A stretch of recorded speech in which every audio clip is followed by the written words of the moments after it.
Go. We are the Let's do it. robots. Welcome to the Four Brewers. I am John Holzer, and I am joined by... Matt Becker. Greg Nagel. And we're also here with Rick Smets from Stereo Brewing once again. How's it going, Rick? It's great.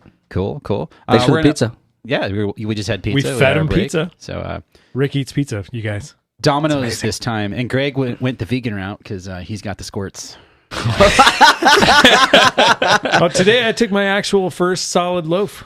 It was amazing. Congratulations. Yeah, thanks. Greg's like, you put cheese I on had the that E. coli. pizza, I'm going to shit my pants in the I gotta say, Scion. it sounds gross, but there's nothing more satisfying than a good poop. Like when you walk out of the bathroom feeling empty and clean, it feels so good. Like it's something I always want. I strive for that feeling of a good poop. This is a great way to start a show. Yeah. No So peg. let's drink your beer. No peg. Okay.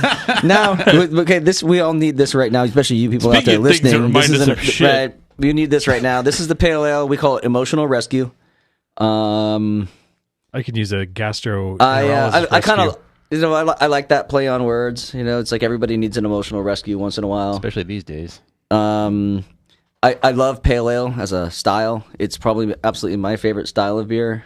I really believe that any professional brewer should have a solid, good pale ale that they love and that they believe in before that they start experimenting and doing all kinds of Cucumber Saison. whatever, pickle this and I would salt, agree with that. salt in that. If and- you're good at brewing like the basic styles in a solid way, then not that you can't just open a hazy brewery because that's happened quite a bit. pays the and they're bills. quite successful, but will they stand the test of time? We don't know. we'll see. I I mean, got the it's- haze that pays. I look at Salvador Dali, as weird and awesome as he is. If you look at his early work, it's fucking like realistic, like portraits of people. Like the dude knew how to like draw. You know what I He mean? has his foundations. Yeah, it's the same thing as a pale ale. Like you got to know how to fucking draw before you fucking do like melting clocks and shit. So I'm glad to have it. This is pretty fresh batch, and I'd like Right to on. share it with Pour you it, guys. man. You pour it. Oh yeah, that's a crowler. So the first pour from a crowler is always a this bitch. this is a homage. This is a big thing for me because it's made.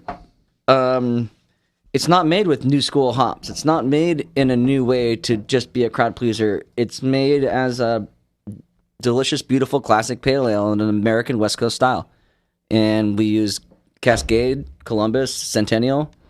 The sea hops, baby. and, So is this like inspired by like Sierra Nevada Pale or something Well, like I that? guess every beer should be inspired by Sierra Nevada Pale. Yeah, that's but true. Yeah. It's I don't want to say inspired by, but certainly I took a lot of inspiration, and I think every home brewer in the late '80s, early '90s, and professional brewer took a lot of inspiration from that beer. Yeah.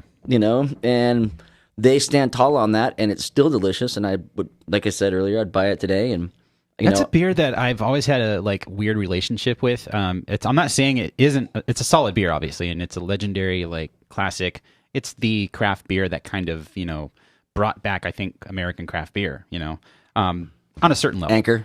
And there's also Anchor, but it's a beer that sometimes it's awesome for me. And like I have to be in a mindset for Sierra Nevada Pale Ale, which sounds weird because it should be just a beer that's easy to drink and you forget about. But sometimes I drink it and I'm just not feeling this right now. It's weird. And for me, I think it's the way the hops and the malts interact with each other. It's a great beer, but sometimes I just don't vibe on it. I don't know. It's a weird thing. I can about understand being a that. beer. And I haven't had one in a long time, but I was really, when I worked at Firestone Walker, Pale 31, it's just, Didn't they? I think they killed that beer I don't know Yeah. why, because I could speculate as to People why. don't buy it. because nobody buys it. Dude, I thought it was better than Sierra Nevada. I thought that beer was amazing. Amazing.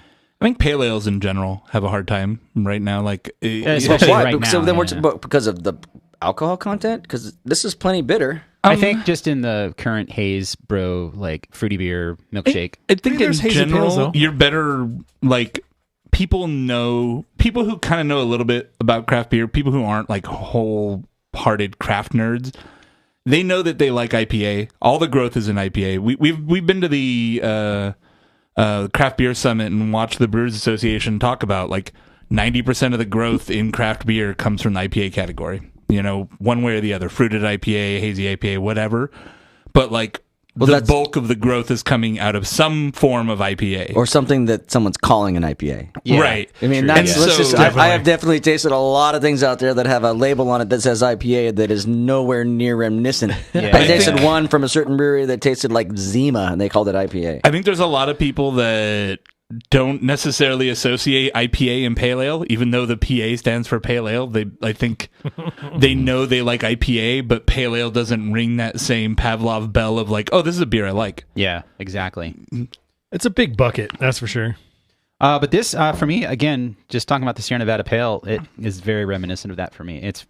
This has, I think, more on the nose as far as like the floral hop character goes. It smells really good. Oh. I mean, it's also probably Floral, super fresh herbal. compared to what I get from It's- Sierra Nevada. I but feel like That's it's got a little bit more of a hop bite. I've been accused of making bitter beer. I like a bitter beer. My biggest issue with Sierra Nevada always is their kind of adherence to whole hops gives all their hoppy beers kind of a certain Maybe profile that's- that yeah.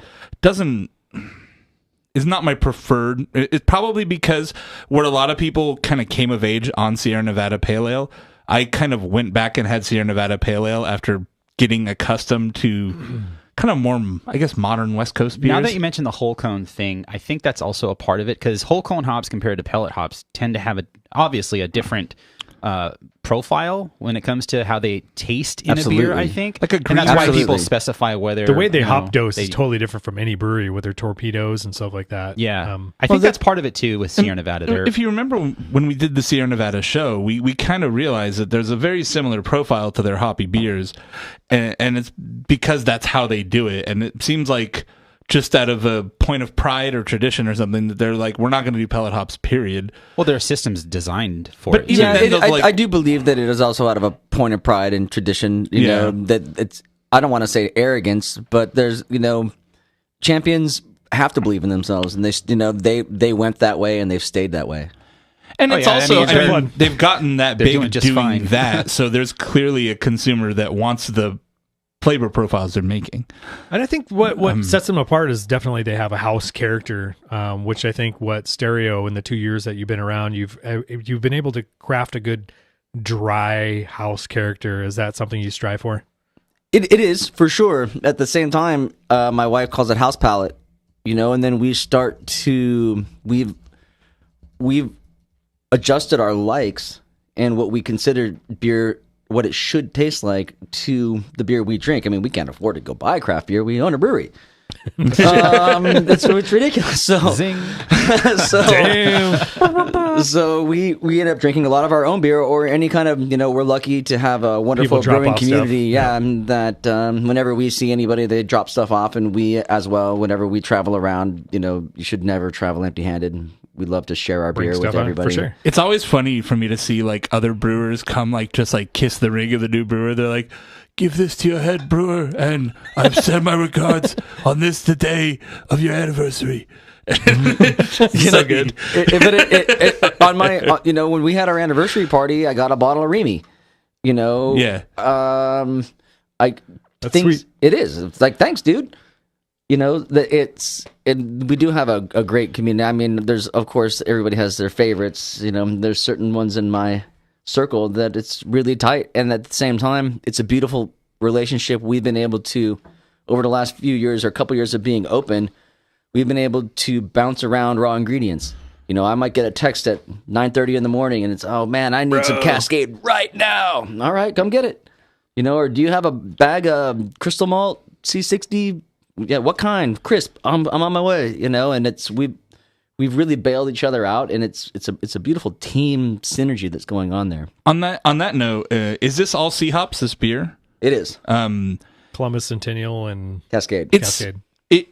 It manages to avoid being really dank and then not super piney like some of the C hop heavy beers can get. It's not grapefruity as It's well. pretty bright.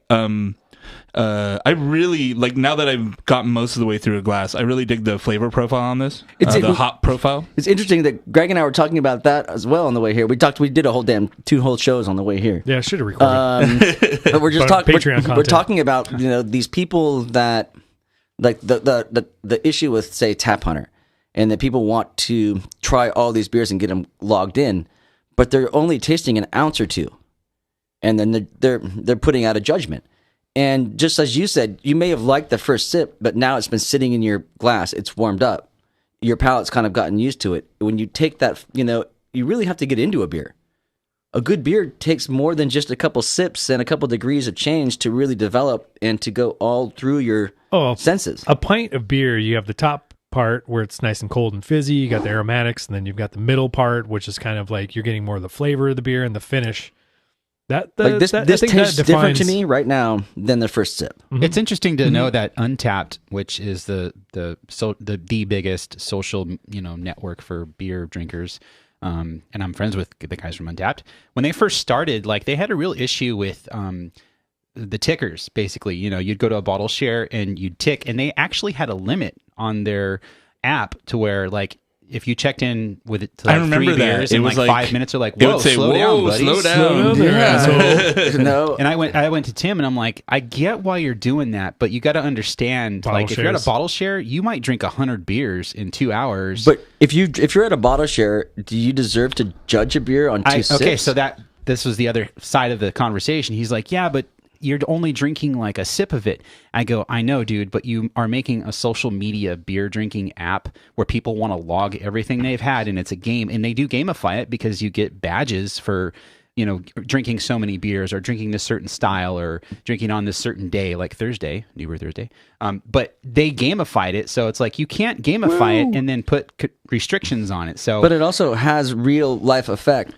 I get it On brewers. I'm saying, but there's Which cracks and me now up. that Untapped has been around for such a long time, I think it's evolved into a community where there's still tickers, and I tick beers every now and then on Untapped, but there's also people that check into a beer that they just drank a pint of, and they give an honest judgment on it because it's a tool people use now. Whereas in the beginning, it was seen as more of a game kind of thing. So, Sure, I would agree that it's probably it's coming into a maturity, but I still see people right in front of me at my brewery ask me for a taste, not even buy a taster, ask me for a taste of, like, say, my IPA, smell it, drink it, and right in front of me on their Untapped check-in. And, 3 stars. yeah. yeah, that sucks. And I it's agree. like there's still it's the long time users are probably either stopped using it or have gone on to using it in a productive way to try to, because it should be something like it's becoming more like the Yelp Elite, where anyone can just write something and there's nobody's monitoring that. Well, It doesn't really matter, but it has real life effects. You I know you some pull up breweries my that- brewery and Google puts Untapped dead center, but that's my rating, my score. Yeah. Google puts me right there, and whatever those people in Untapped think, whether they've actually drank the beer or not, or just had one sip at a festival somewhere, all of that still adds up, and it does have real life effects. I think the guys at Untapped, they take all of that into account, and people that really just use it as a game to earn the badges because it's a social network. There was a big problem for a while with people like in Indonesia, like checking into my homebrew. And it's like, there's really? no way you're drinking my homebrew on. Like, Yeah, it in was Indonesia. weird. It used to seriously be like, you're like, hey, back when it was relatively small, you'd be like, hey, I'm in the lead for some local beer, except for then like Tinak in Indonesia has 49 check-ins to it, and you're like, what the fuck? Yeah, And so, I get it. It is fun. but they kind of it's Sculpin. they unofficially segregated those people into their own world in Untapped, so they could do that, and it wouldn't really affect the bottom line of people who are actually leaving real reviews. Yeah. but still, it doesn't fix the problem you're having, where people just drink a little sip of beer and then judge the beer off that one little sip. And honestly, I don't play into ratings. I don't look at it. I don't. A lot as of soon breweries as- do, though. Yeah, they do. But all it does is hurt your feelings. You have high expectations for yourself because you want to believe in yourself, and it's like I don't want something that is external to affect my internal dialogue so that I would question the way that I'm doing what I do, and just because of someone else's opinion, I if I want your opinion, I'll ask you. If you're an informed person and you like craft beer, hey, do you think this is too bitter? Do you think this is too hoppy? Do you think is it too floral? Would you like some piney in it? I don't care what the masses really want to put me on the internet. That's just going to hurt my feelings or maybe falsely inflate me. Yeah. I guess it's a double-edged sword, right? I think it's I don't know, because we don't judge beers off of Untapped ratings, but for us, it's the most real world. Like, I think there's some value in the number of, like, if it's a 4, it's generally a really good beer, right?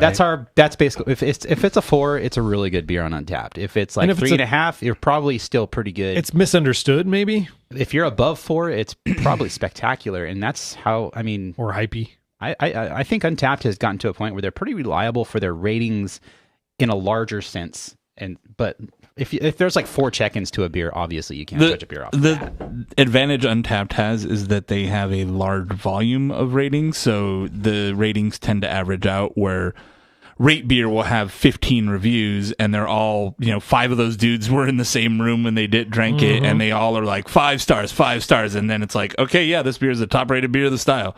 Right. I really like Beer Advocate because the culture of the people that were using it, they would go through and explain why they felt this way.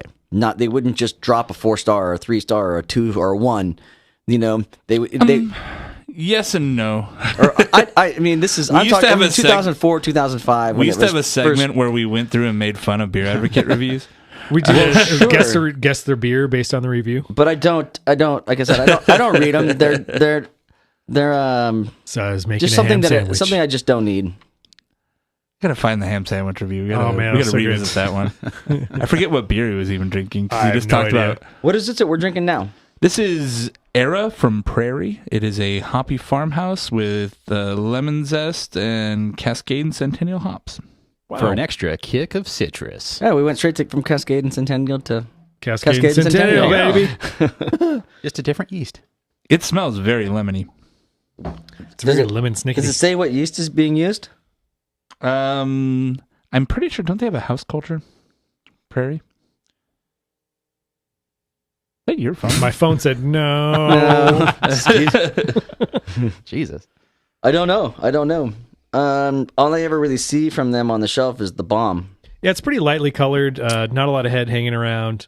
So this is 3.9%. Very hazy. Yeah, no, I'm a big fan of Prairie's farmhouse stuff. Their stouts I could really give or take, but that's what put them on the map for me, was their farmhouse stuff. Mm-hmm. When we did the Blind Saison showdown, their regular ass Prairie Ale did really well. That was good. It got into like the final 4 or something, I remember. Yeah, when they started doing the beers like Bomb, that was kind of like, oh, I wonder how this is going to be. And it's a spectacular beer. Like, it's a total pastry stout, but it's cool that they have like a foundation of the farmhouse, like wild ale kind of thing, and then they said, okay, we're going to make clean beer too and see how that turns out. And it turns out they can make really good clean beer. Yeah, for too, 3.9%, this is pretty nice. Reminds me of like bathroom soap in a way that it's kind of got some lavender and the lemony kind of notes.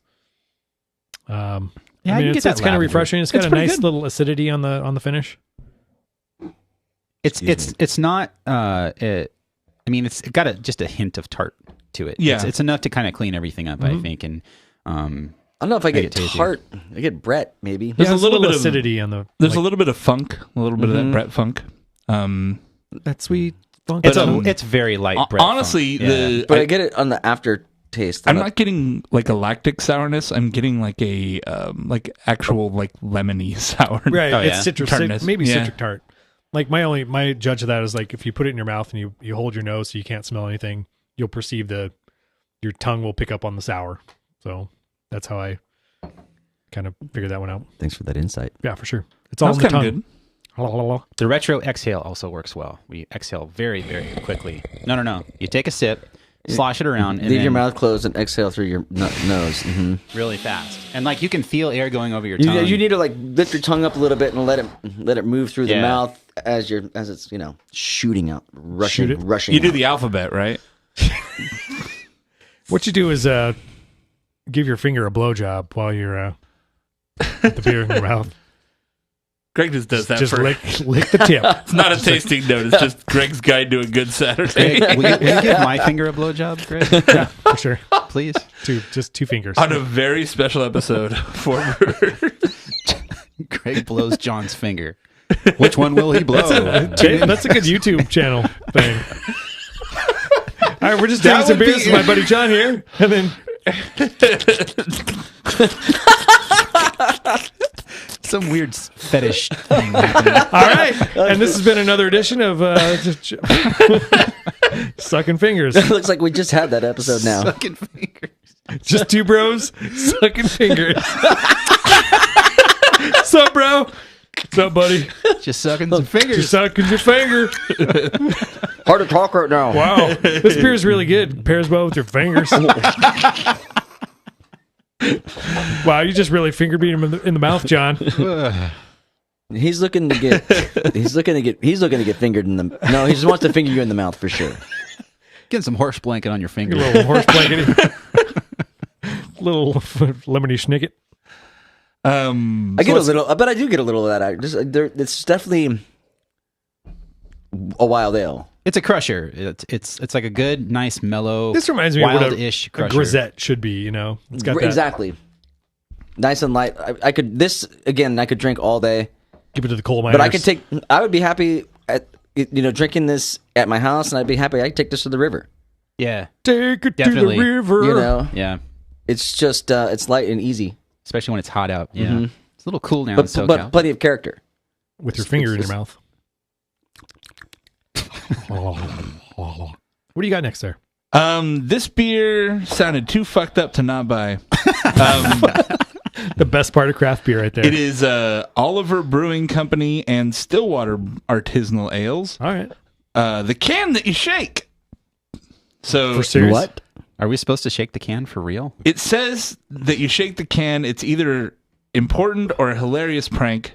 On Untapped, it says it's a nitro double IPA. So But it Or has I'm gonna say, don't shake it. It has instructions on the side. Oh, if it's nitro, then Gently shake shake the can to activate nitrogen. Okay, so I'm glad I read that because I would not have gently shook it. well, yeah. And then hard pour because it's nitro. It's a non-widget nitro beers. You could So probably are you just going hard to? pour. Why don't you get something big enough to hard pour the whole thing into? Yeah, that's what you're gonna have to do. All right. Well, All right, he's off. These He's off. 16s, right? Yeah, they are. Just use 2 of them. Yeah, the hard pour though. someone Dig else want in, to do man. a hard pour? All hard port. Hardcore. Hardcore hard pour. Welcome to Hardcore Hard Pour. His fingers sore. If you could only hear this. It is. I heard it. The mic. Sounds good to me. Sounds whippy. I'm going to pass that, and I'll pass it this way. Yeah. This is weird. So Whippy. we second Yeah, so it's gold. Did you So- did you shake it? yeah, I jostled it. We jostled it in its sleep. There we go. This is a Got myself some Betty. double over here. IPA with mango, vanilla, and lactose. This does look like a. That's our hazy bell. That's our hazy bell. That's a hazy bell. Okay. Hazy barrel. Hand the barrel. Okay. So this before I even taste this, I just want to go into whatever we're gonna say.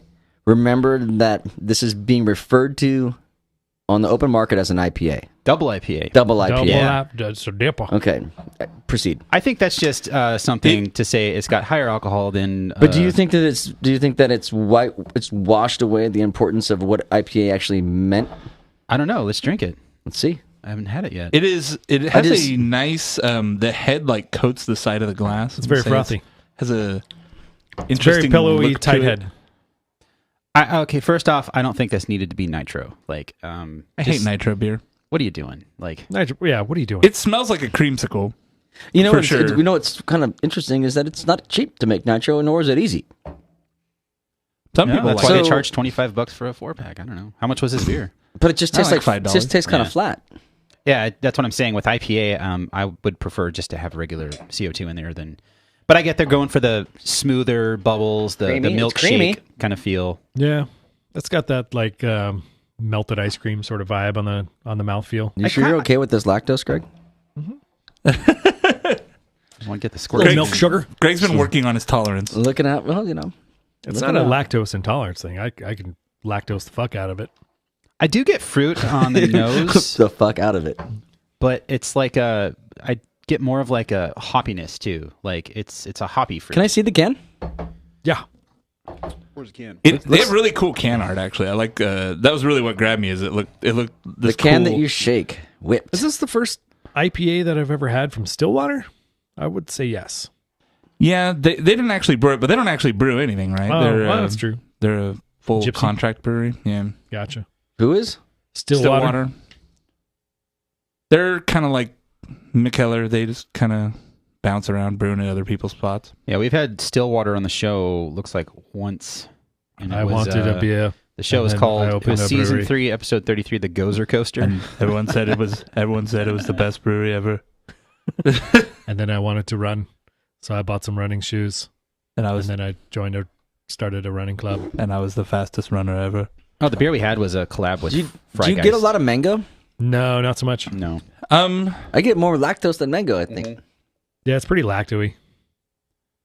It does have like the aftertaste definitely has a bitterness like I drank an IPA. It does. But when There's still hops in it. But when you drink it, it comes through very sweet and creamy. Yeah, I think Greg said and then melted it ice finishes cream? bitter. it's got a melted ice cream finish. That's for what me. it tastes like you're drinking. 8% Like alcohol orange. melted ice cream. It's Yeah. like a orange sherbet.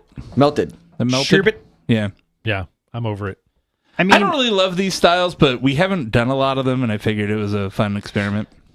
Well, that's. I've liked thanks more for, of Thanks those for than doing I've that for hated. me. I appreciate You're you bringing welcome, my it. friend. Well, I. Tell you what, you Like- can have your money back. Oh, okay, great. You win. yeah, I mean, the nitro does not help this beer at all. Nitro and IPA is bullshit. If you're out there and you want to put your IPA in nitro, just don't. Yeah. Or I'm gonna say also I can't talk. I judged the Cask Not Dead Fest up in Torrance last weekend, and Cask IPA just it's Not a thing. Shouldn't be it's a not thing. the right style. You know Yeah. what works really well It on needs IPA? Carbonation. Carbonation. Yeah. It needs the carbonation to drive the aromatics up out of your glass, and Clear up it your helps palate. clear up your palate. Like Yeah, carbonation serves. They get valid cloying. things. You take a really good IPA, put it on nitro, and it gets cloying and fucking gross. Yeah, you can't shake it out of your mouth You know, like this from- one. But that just happens. I mean, when we're at the brewery and let's say we've made a new hazy, because everybody's. I actually am having a really great time making hazy IPAs because I continue to make them dry. I continue to make them slightly bitter. I'm doing it in my own way. Yep. But I've definitely noticed that you taste it out of the fermenter. It's a new style for me, and so I'm every single time I'm making it, I'm trying new malt bills, new hop techniques, different hops that I've never used before. These juicy hops, Idaho 7 was absolutely wonderful. Azaka was just fantastic. Belma, beautiful. These Calypso, and we noticed that you taste it in the fermenter. It doesn't. It tastes like nothing. Mm-hmm. So it's just like saddening and disappointing. And you get it over to the bright tank, and you start carving it up, and you're getting close, but it's still just like, what? Shit, man, did we fuck up? Mm-hmm. And then when you hit that right carb, something happens. It's like the flower, blooms, blooming. Yeah. and everything changes, and it just opens wide up, and it's amazing what just like a couple points of volume of CO2 will actually do for a beer. So I think this beer is actually decent tasting. I think that it would really, really benefit from a proper carbonation. I think it'd be better if it was just Absolutely. CO2 straight Yeah. up. And when I was when I actively was homebrewing, I haven't in a little while. I had the very same experience, right? Where you try your shit out of the fermenter and you're like, God I damn get it. bitterness, but man, this doesn't taste very good at all. And you're just like, shit, I fucked up again. You fucked it again, Jason. Well, at least there's alcohol in it. Drink it anyway. Yeah, and then Give it to your friends. it carbs up, and you're like, oh, that's actually pretty good. What you got to do is take it to Rick for evaluation. I'm sure he loves that. Oh, I'm not. Well, I love all my homebrewers. That's it. I'm done. Okay, good. When you own a I'm done. craft brewery, you automatically become like counsel for. Well, you just have to have a Absolutely, designated right? guy. Absolutely. They just want to. They want to drop. They want your opinion. I mean, owning a craft brewery shouldn't just be that you own a craft brewery. I mean, I'm a part of the community. Yeah, I know these people. These people come in and they know me, and I know them back. And the longer they come in, I'm a pretty open person. I wear myself outward. yeah. You don't have to really guess with me. I'm very I like to hug people. I like to shake hands, grab people on the shoulder, chat. And Suck on Finger in the fingers. mouth. yeah, suck on fingers. So, you build a relationship with someone like that, then, they always want to bring me in their homebrew, especially ones that they're proud of. And then it's like, sometimes, just like here, you have to just be able to smile and be like, yeah, dude. How many good homebrews have you been sent? There's a couple guys that come in. I've got a Pretty few legit guys that stuff. come in that are good homebrewers. Right on. Yeah, I've had some phenomenal stuff from some of the NHC dudes. They're like Orange County rich nerd homebrewers, so they're like really into it with like sweet setups and like glycol chilled fermenters in their houses. that'd be amazing. And, yeah, I know a couple brewers like Erica Cook, who's runs the for sure. Orange OC County Brewers Brewers Guild. She's got a crowler machine and bought a whole pallet of crowlers. Yeah, I forgot the company. I saw Badass, dude. I saw it's fucking cool. an Instagram She post. brews good. Like, there's a company that's making a can sealer just for homebrewers now. Like, and their marketing. On There's one. It's like a Instagram. drill bit run too. So you just put your drill. I mean, up but to how it much and- better is that? You know what? You can rules. just can up a 4-pack or 6-pack of. Oh, I'm down. And Yeah. Dude, that's awesome. Take them camping, take them to the beach, take them to Right. the I would pool. brew more. Oh, I'm yeah. all about the can revolution. Like, Me too. That's why we talked about earlier. I don't mind. I might, when we make our Imperial Stout, I might put it in a can. that's why I wrong with actually, that was kind of the theme I was going for, is like, I want to do a can extravaganza, just all canned beer for this episode. So what are we drinking, So I Jason? just- this is Superhero Sidekicks IPA from the Kings County Brewers Collective, which Which is what? Kings County is like New York. That's an amazing label, by the way. Holy This fucking label shit. is dope. I posted it in the chat, but it's like a comic book cover, and it manages. I think they just are using the metallic of the can to make the different colors look foil. But I think so. it looks dope. Or they have like 10 different foil colors on it. But this thing looks rad. Note to unsung. Look It- at this it- label. Made my mouth feel weird. This looks like a The other beer? This looks like Like, it's like a it's like- special variant cover that you paid an extra $2 for. Oh, I would do I feel that like for I'm choking. collectible. It's like you're being hugged in the throat. Stillwater Yeah, fucked it's his mouth something- up, man. Drink some water, man. Seriously. Mm. Like I hit this and I was like, no. But so this beer is Oh, wow. two-row Munich wheat, malt, and flaked oats with Mosaic, Idaho 7, Centennial, and Cascade. We have a theme. So I guess this would be a hazy. It looks hazy. I can't see my Okay, let me fingers see through this it. bitch in can. Oh, yeah, man. There's Yes, something on the flavor that's On not. the nose, I don't get much. What's KCBC? This is. I think honestly, I think the outside's better than the inside of this can. Sorry. I mean, is the nose just not there, or is that just me? Idaho 7 is a bad hop. No, Idaho 7's awesome. I Yeah, made a he beer was with just it. saying It'll he loves knock Idaho your 7. socks off. That tastes like foot. Yeah, we always have bad experiences with Idaho 7 beers. Well, when I make my next Idaho 7 beer, I'll have to come check it out. The only ones I've had are they blend it with other good hops and then they hide it. Mosaic and Citra. Yeah. Yeah, that's good. Those are with good like, hops. and then we brewed that with the London 3 yeast, ale yeast, and it super fruity, super juicy. This You know, has- but these guys are. There might be a point in time where I decide to just go ahead and mash in at such a high level that that my beer doesn't actually attenuate and I was just gonna tons say, and tons of sugar. This in it. is really like kind of sugary for me. It is very sweet. This has got a lot of unfermented sugar in it. Yeah, it's kind of coming off a little Going right here. It's not chalky, but kind of that gritty mouthfeel. Yeah. you get from Not like Gritty, who rules. who's the hero of the libs. But yeah, it's got that flawed, hazy aspect to the flavor. I think, at least in our opinion of what we think a flawed hazy is. Yeah, I'm not a fan of this. It's got some It's almost like they packaged it too early. overly residually sweet. Yeah, it's And, too sweet, and it's got a weird like It's even kind of tart. vegetal hop flavor that I don't. It's almost like there's still hops in suspension. Almost like I've got little bits of hop in my mouth. That's a really good way to put it. Yeah, I got some know I harshness. know that taste and that feeling. What you're talking about, it feels Hop like tannin. yeah, It's just there's hop matter in this for sure. Not just oils. it feels like you're drinking something that has literal bits of hops in it.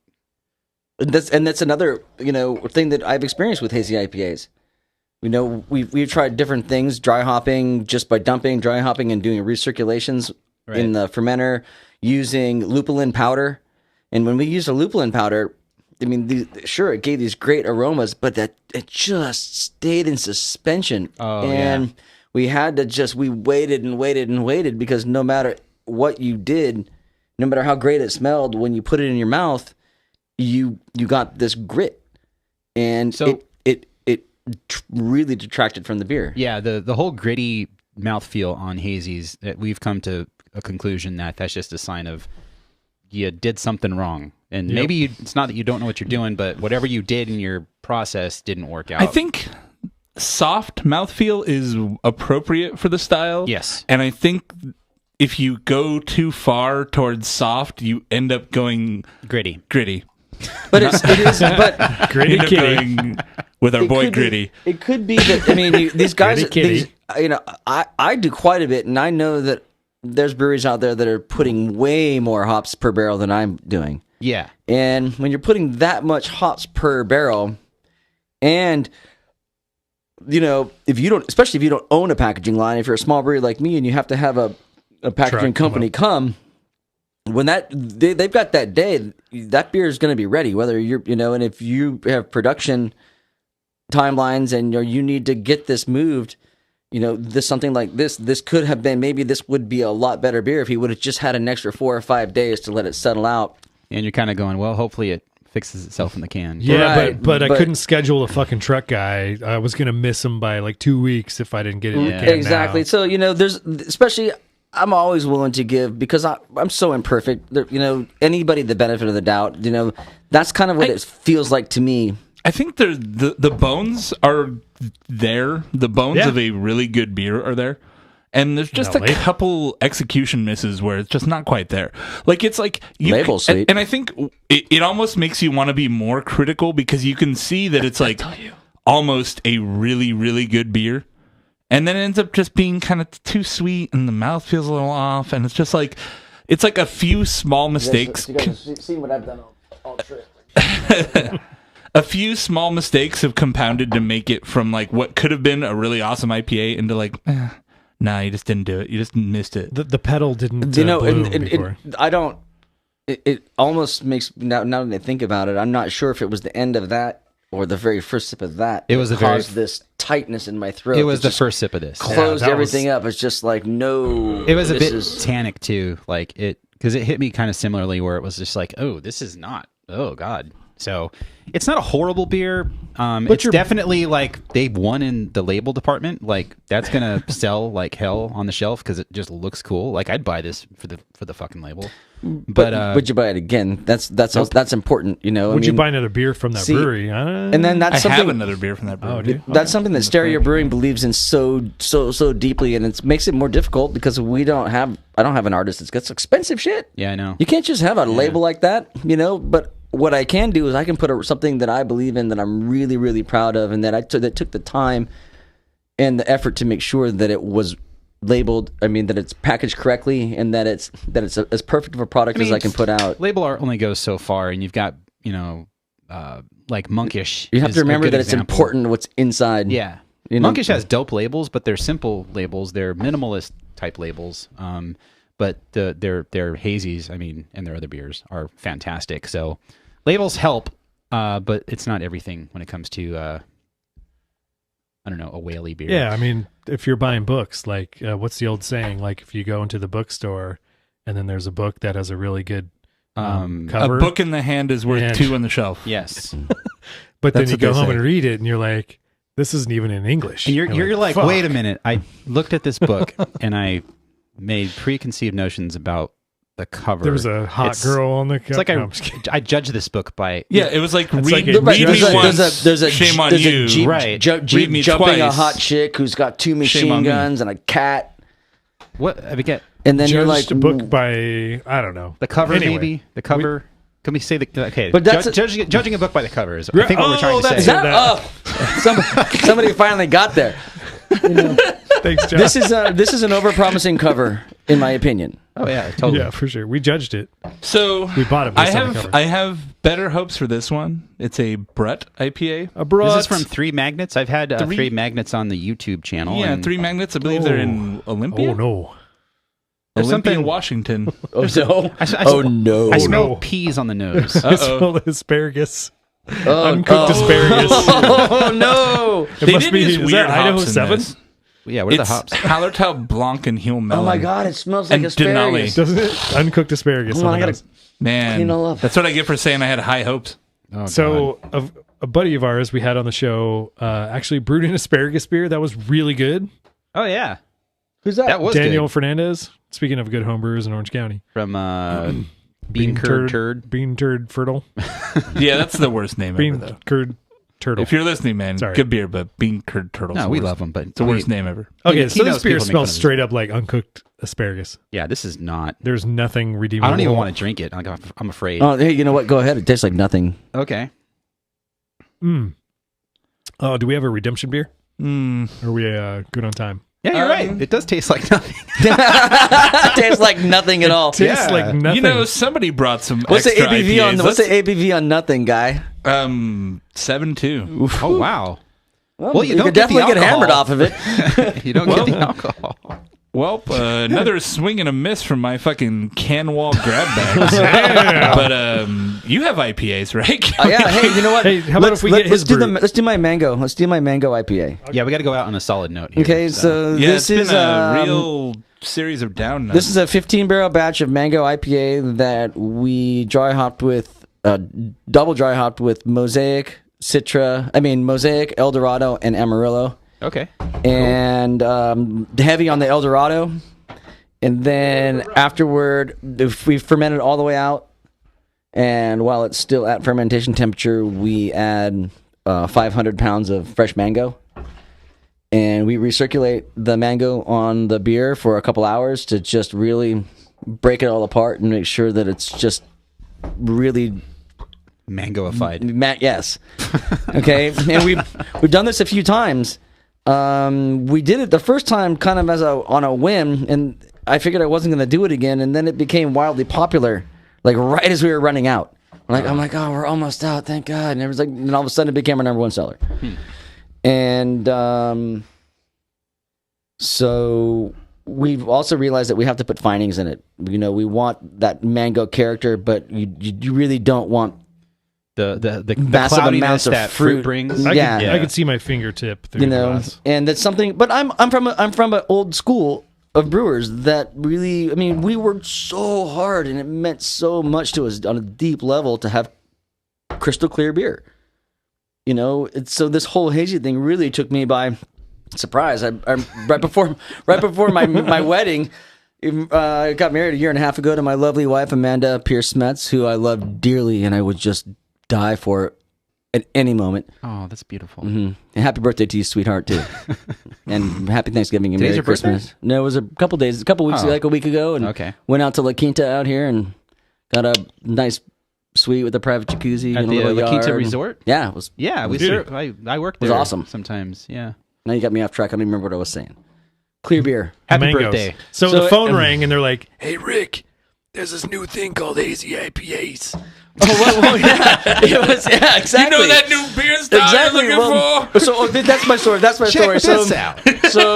So right before I got married, I was like, we opened a brewery and then we got married. I don't suggest that for any of you out there.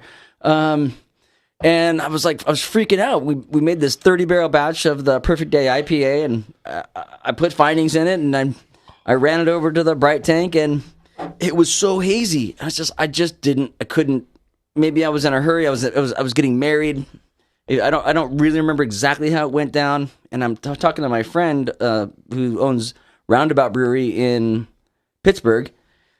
He came and did a collaboration with me, and I was like, Steve, it's so hazy. I don't know what to do. And he's like, don't worry about it. It'll sell faster. Just sell it. Yeah. It sold faster. Yeah. It literally, I was going to put all this time and effort, and I have all this wasted emotion on having this beautiful crystal clear beer, and it sold faster. Well, that's what I was going to unfiltered say. and Like think- you put findings in this to clear it up, and it looks great. Like Yeah, you can see your fingertip. But through it. definitely, if it was hazy, like you probably would have sold. Not that you're not selling enough of it, but it would be more of a hype beer just because of the haze, and that's kind of sad.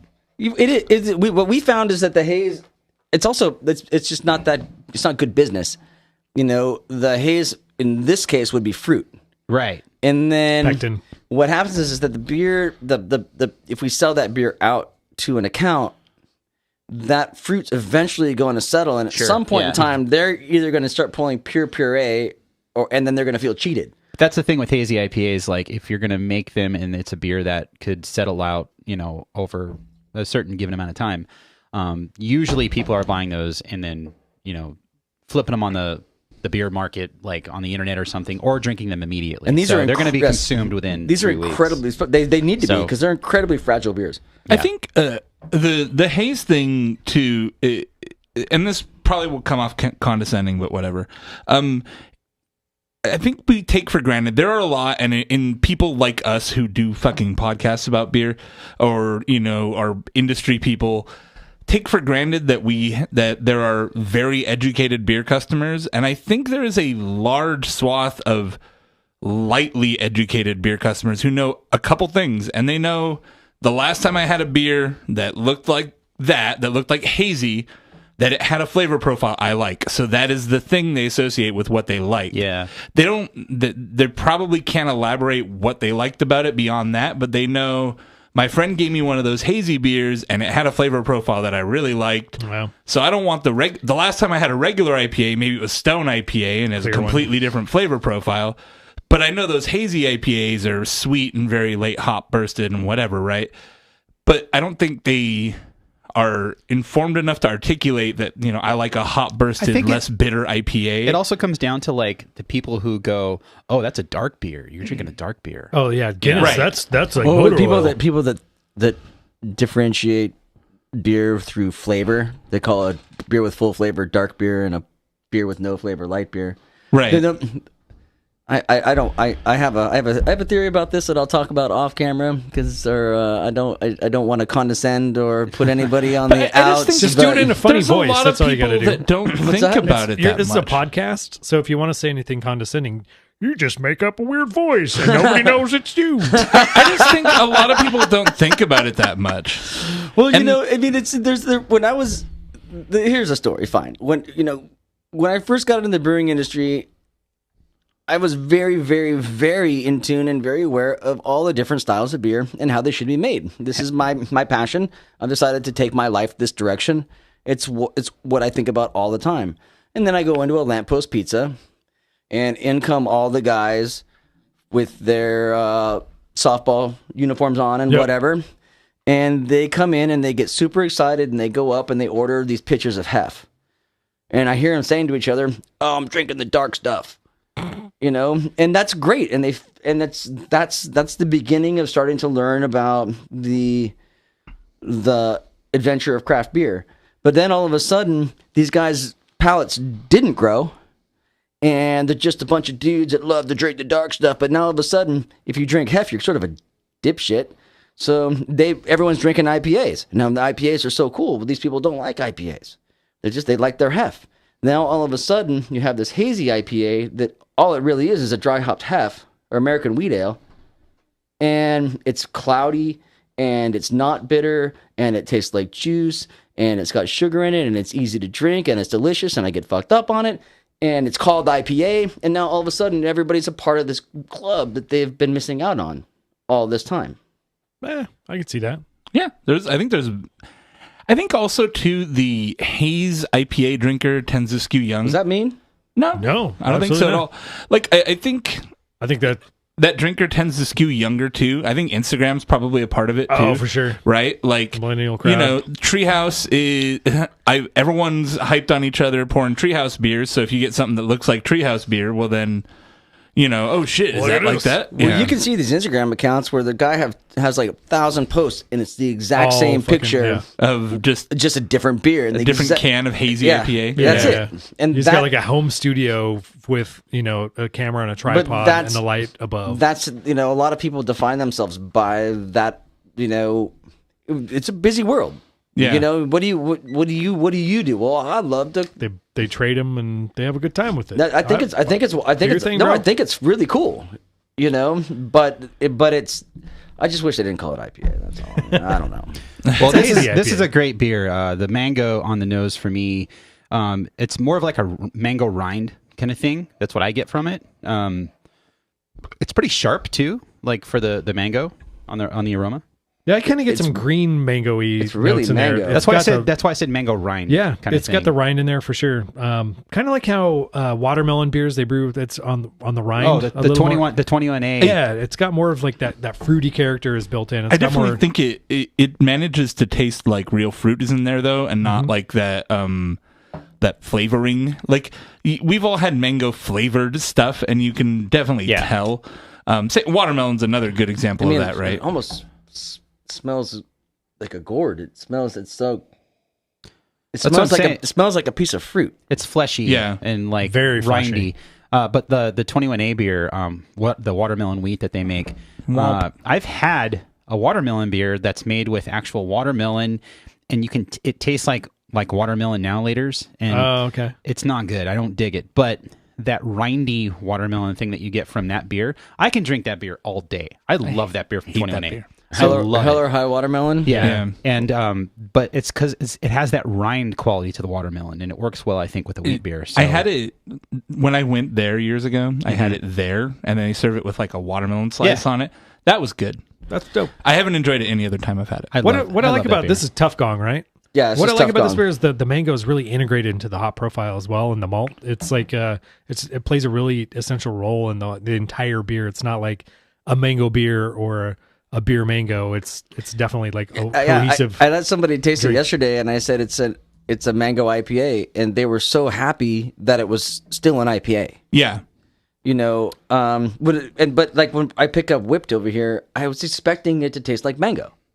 Yeah. It says mango on it, but I didn't get any mango. Yeah, it tasted like melted ice cream, and this tastes like mango. Yeah, You know, you're right, The Greg. best part of it. The mango and the hops are really well integrated. I will very say bright. it feels like the first wave of like fruit IPAs weren't all fruit. Like I feel like the Sculpins that came out, like the grapefruit one and stuff, like I felt like it was, this does the same kind of thing where it managed to blend hops and fruit into an interesting profile. But then it feels like after it kind of became a thing, everyone's just like calling up the flavoring company, like, give me some fruit flavor to throw in my IPA. And they just got ridiculous. well, I've seen brewers just pouring in buckets and buckets of extract into fermenters. Oh, it's so gross. And well, first of all, I'm not a big brewery. I'm a little brewery, and it's outrageously expensive to make a beer like this. It's stupid, right? Because I'm charged the same amount as I do for a regular IPA, but yet I put 500 pounds of mangoes in it, and then all those mangoes I recirculate on the beer just to make sure that they're not in the beer, and then I throw them all down the drain just so I can get this essence. Yeah. That doesn't make a lot of sense. That's not very, but if I'm gonna do it, you're damn right I'm doing it with real fruit. Yeah, Yeah. Makes a big difference. I think it shows too, though. Like This is drinkable. Like I would want a pint of it. Well, because it's not Extract cloying. beers. It doesn't And the- taste like the extracts taste like candy, is what they do. They taste like the flavor of the thing in the way a candy of that thing tastes, right? And that's why I say the now and later thing. Yeah. where it's That's a good point. now and laters are made to taste like that fruit with sugar, basically. Right. And it's savory fruit with that essence, and I don't want that in the beer. For the No, most part, I don't want that. I want something that's Okay. complementary to the beer itself. I'll go grab a Fanta. Yeah, Right? I want some fruit. I want fruity sugar. I go get myself Fanta, Jaralitos. Yeah, absolutely. Fanta. Want a Fanta? Well, overall, I think Those were great commercials. Those are crack me up. Yeah, I want a Fanta. I want a Fanta with that girl. the winner of this episode was Stereo. Because Thank you. everything Thank you. else was kind of the Prairie beer was good. That's I you guess. didn't. You Prairie didn't Yeah, Beer's Prairie fun. was good. We went really best to worst. Yeah. Oh well. Yeah, That's how it goes sometimes. asparagus. Yeah. All right. Well, if you want to find Four Brewers online, you can find us at fourbrewers.com. If you want to leave a review on iTunes, that's always helpful because it helps us in the rankings in iTunes. If you listen to us on Overcast, star the episode. Thank you to our patrons who support us at patreon.com/4brewers. We appreciate you dealing with us through this transition where Matt is in North Carolina now.